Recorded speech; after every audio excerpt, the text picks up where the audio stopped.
तो कैसे हैं सभी लोग? आशा है अच्छे होंगे। आप स्क्रीन पर देख रहे हैं क्वेश्चन पेपर नंबर 2 यानी Rajasthan judiciary service previous year question paper number 2 यानी फर्स्ट पेपर मैं करा चुका हूं आपको, उसके सारे क्वेश्चंस सॉल्व कराए थे। आज मैं सेकंड पेपर कराने जा रहा हूं, तो आइए शुरू करते हैं। अब पहला क्वेश्चन देखिए। क्वेश्चन है when someone says I am out of the woods now, he means that। जब कोई कहता है कि मैं वुड्स यानी जंगल से बाहर हैं या बाहर हूं, तो उसका क्या अर्थ है?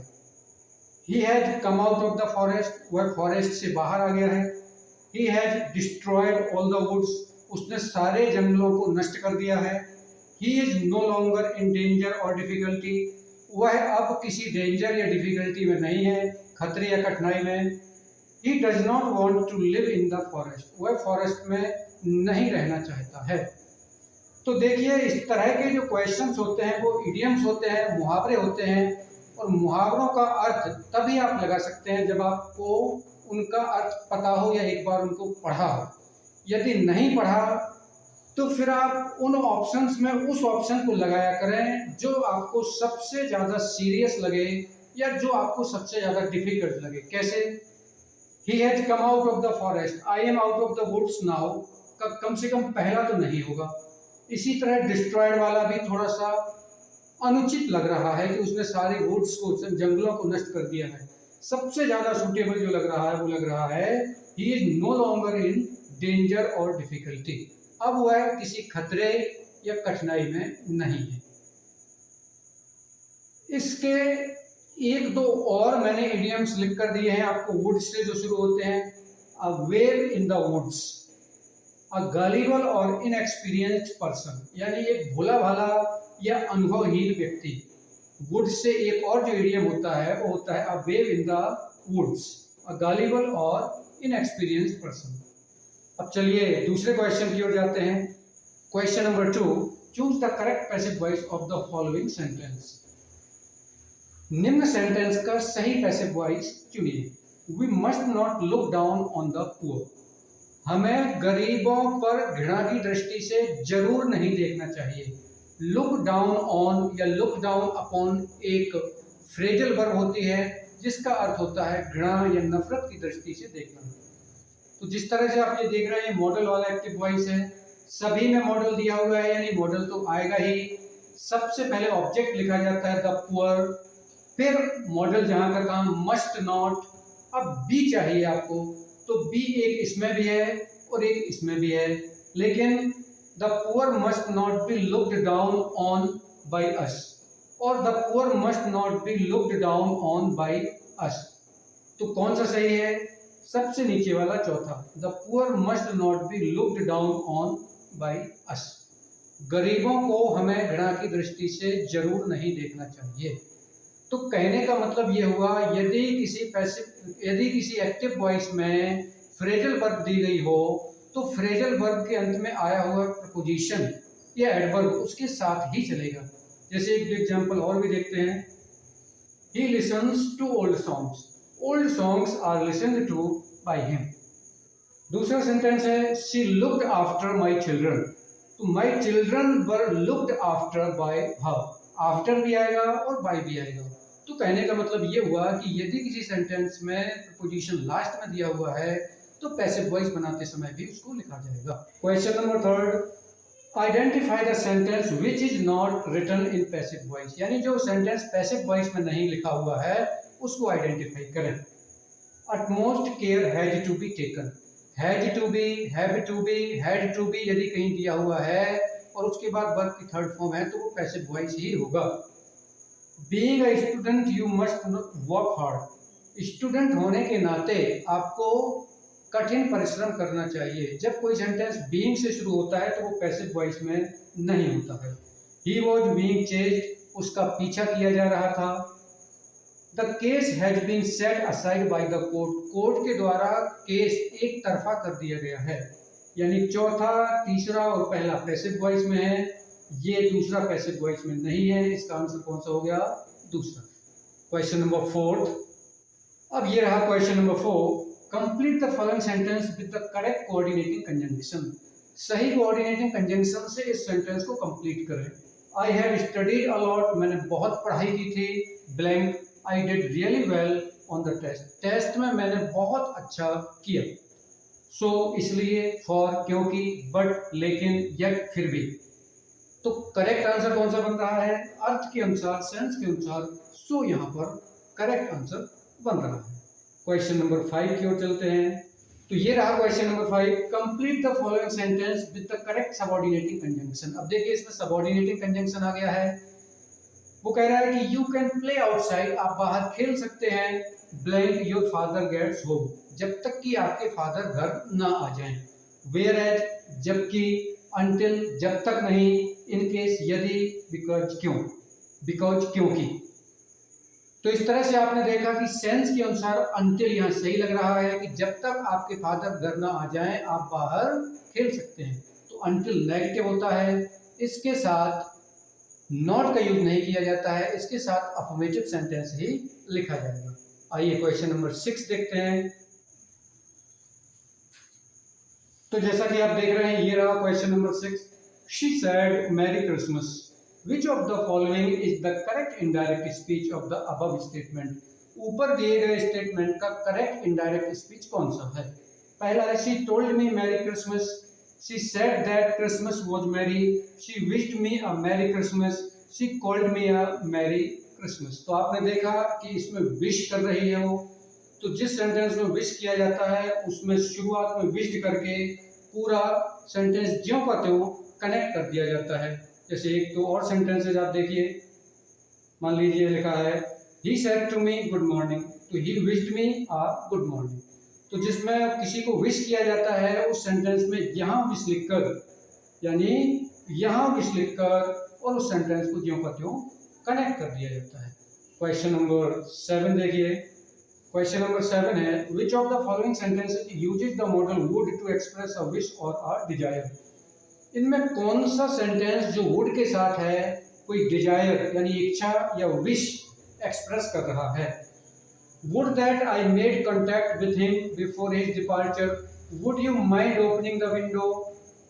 क्वेश्चन नंबर 3 है, ऑप्शन नंबर 3 है she would look at the stars for hours when she was a child, she would not follow my advice. तो ध्यान रखिए जो सेंटेंस वुड दैट से शुरू हुआ हो उस दैट डिजायर या विश एक्सप्रेस करता है, या यदि किसी सेंटेंस में वुड दैट लगा हो, आई विश लगा हो, वो दैट लगा हो, तो उस सेंटेंस से इंग्लिश में डिजायर या विश एक्सप्रेस की जाती है।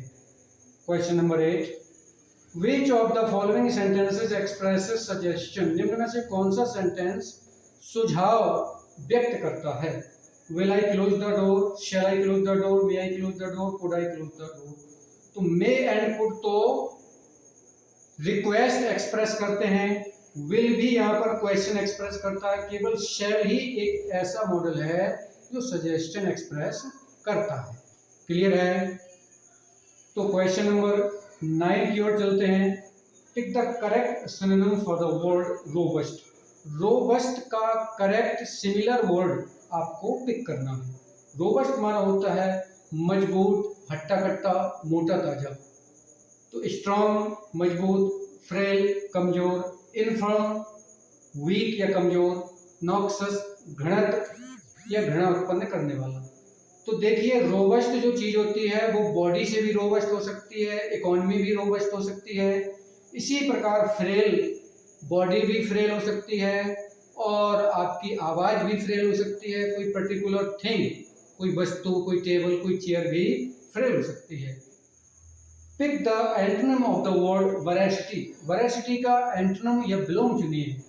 ट्रुथफुलनेस सच्चाई, प्रोबिटी ईमानदारी, मेंडेसिटी झूठ मिथ्या, इंटेग्रिटी ईमानदारी। तो वेरासिटी सच्चाई, तो मेंडेसिटी झूठ मिथ्या। ये जो एंटोनिम सिनोनिम्स होते हैं इनको लर्न करना होता है। आप देख ही रहे हैं क्लासरूम में प्रॉपर तरीके से आपको लर्न कराया जा रहा है और आप इनको लर्न भी कर रहे हैं। चलिए क्वेश्चन नंबर 11 देखते हैं। तो क्वेश्चन नंबर 11 है choose the correct alternative that expresses the future perfect tense. यानी फ्यूचर परफेक्ट टेंस जो इसमें इन 4 में दिया गया उसको आपको आइडेंटिफाई करना है, तो बहुत आसानी से आप कर सकते हैं, क्योंकि फ्यूचर परफेक्ट टेंस में subject plus will have plus verb third form plus object रहता है। तो फोर्थ नंबर कौन सा है? She will have completed her assignment bye midnight. Clear हो गया? Next question 12 number, he had just blanked out of the room in a rage। वह कमरे से बहुत तेजी से गुस्से से निकला। वह कमरे से बहुत तेजी से गुस्से में निकला। Supply the correct form of the verb from the given alternatives. दिए गए विकल्पों में से सही वर्ब पिकअप करें। तो फ्लिंग, फ्लंज, फ्लंग, फ्लैंग। तो एक वर्ड होता है फ्लिंग, FLING, उसका सेकंड और थर्ड फॉर्म होता है फ्लंग। तो चूंकि हैज लगा हुआ है, हमें वर्ब की थर्ड फॉर्म लगानी पड़ेगी। तो she has just flung out of the room in a rage. Question number 13 देखिए, blank man is the only animal that uses fire. इसमें आपको आर्टिकल्स फिलअप करना है। पहला नो आर्टिकल, दूसरा द, तीसरा ए, चौथा एन। तो देखिए मैन, वुमेन, अगर इनको संपूर्ण अर्थ में देखा जाए, पढ़ा जाए, तो कोई आर्टिकल नहीं लगाया जाता है। अगर मैन को मनुष्य बोला जाए तो कोई आर्टिकल नहीं लगाया जाता है। वो कौन कौन से वर्ड हैं जिनके साथ कोई आर्टिकल नहीं आता है, मैंने कुछ नीचे बताए हुए हैं, आप इनको लिख लीजिए, वीडियो पॉज करके इनको याद कर लीजिए। Man, woman, life, any name, language, nature, days, months, festival, water, milk, game. यदि इनको संपूर्ण अर्थ में यूज किया जाए तो कोई आर्टिकल नहीं लगाया जाएगा। ऐसा नहीं लिखा जाएगा द मुकेश, द हिंदी, या द नेचर, द सैटरडे, या द मार्च। इस तरह से नहीं लिखा जाएगा। और कौन से हैं?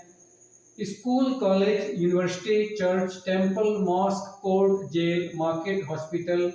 यदि इनका वही यूज हो रहा है जिनके लिए बनाए जाते हैं तो कोई आर्टिकल नहीं लगाया जाएगा। जैसे I go to school every day, तो I go to the school every day गलत है, I go to school every day, the school नहीं होगा। इसी तरह title of, post of, rank of के साथ भी कोई आर्टिकल नहीं आता है। He was given the job of assistant, ऐसा नहीं होगा, he was given the job of an assistant. इसी तरह appoint, made, nominate and elect, इन शब्दों के साथ भी कोई आर्टिकल नहीं लगाया जाता है। ही वॉज अपॉइंटेड मैनेजर, ऐसा नहीं लिखा जाएगा he was appointed the manager या अ मैनेजर। क्लियर हुआ ये? तो इनको आप वीडियो को पॉज करके बहुत अच्छे से लिख लीजिए और याद कर लीजिए। चलिए 14th नंबर देखते हैं। He has hardly money for his survival. उसके पास रहने के लिए शायद ही कुछ पैसा हो। तो देखिए हार्डली नेगेटिव होता है और नेगेटिव के साथ एनी लगाया जाता है, सम नहीं लगाया जाता है। फ्यू और आफ्यू तो आएंगे ही नहीं क्योंकि ये दोनों काउंटेबल के साथ होंगे यूज। तो he has hardly any money for his survival, तो इसमें कौन सा आ जाएगा? एनी। सम क्यों नहीं आएगा? क्योंकि हार्डली लिखा हुआ है, हार्डली नेगेटिव होता है। और last question, question number 15, as the enemy was closing in we decided to stay away. क्योंकि दुश्मन नजदीक आ रहा था, हमने दूर रहना डिसाइड किया। The phrase close in means, close in का क्या मतलब है? शूट आउट, गोली मार देना, गो अवे, दूर भाग जाना, कम नियरर, नजदीक आना, विन, जीतना। तो बिल्कुल क्लियर कट बात है, क्लोज इन का मतलब होता है कम नियरर, नजदीक आना। तो ये फ्रेजेज होती हैं जो आपको क्लासरूम में बताई जा रही हैं और उनको आपको लर्न करना है। इस तरह से फ्रेजेज भी आती हैं, इडियम्स भी आते हैं, एंटोनिम्स सिनोनिम्स भी आते हैं और कंजंक्शंस भी आते हैं। यानी ये बहुत ही इजी पेपर है बशर्ते आप तरीके से करते हैं। तो इस तरह से आपने ये दूसरा पेपर किया, तीसरा पेपर मैं जल्दी लाऊंगा, आप इसको कर लीजिए।